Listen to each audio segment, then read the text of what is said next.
Žitištu prošle subote otkriven je spomenik borcima iz Žitištanske opštine poginulim 90. godina.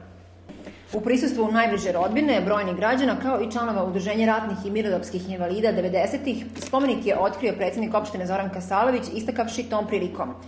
Draga deco, poštovani roditelji i rodbino palih boraca, časni oci, dame i gospodo, poštovani građani opštine Žitište. Duga je istorija borbe srpskog naroda i gotovo da je teško prebrojati godine i vekove borbe za stvaranje i očuvanje srpske države. I ta borba traje do današnjeg dana, kada nam svetski moćnici i svetske sile ponovo pokušavaju da raskomadaju državu otimanjem Kosova i Metohije. I nažalost, najbrutalniji način komadanja i pokušaja uništavanja srpske države desio se u posljednjoj deceniji 20. veka, kada su i naši građani, naši junaci iz opštine Žitište položili najvrednije za našu otadžbinu, za slobodu, položili svoje živote.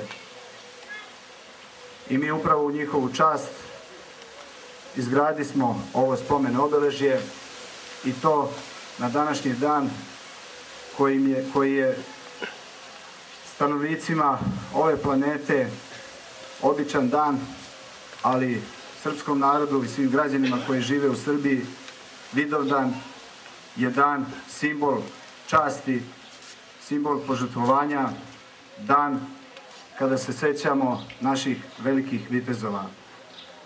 I upravo u čast naših vitezova iz opštine Žitište, Skupština opštine Žitište u ime svih građana, a na inicijativu Udruženja ratnih mirnodopskih vojnih invalida, podiže ovo spomen obeležje u znak sećanja, u znak iskazanog visokog patriotizma i rodoljublja, čije će delo večno ostati upamćeno u opštini Žitište i biti jasan putokaz da će srpski narod i država Srbija znati da odgovori svim iskušenjima, pa i ovim koji su danas pred nama.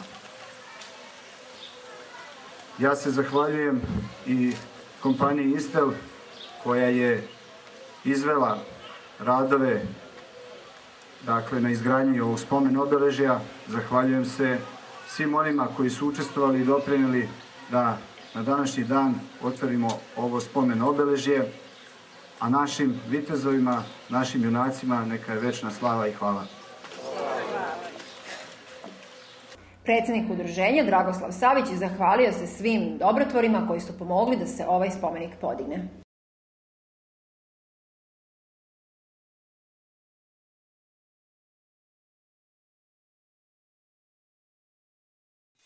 Thank you.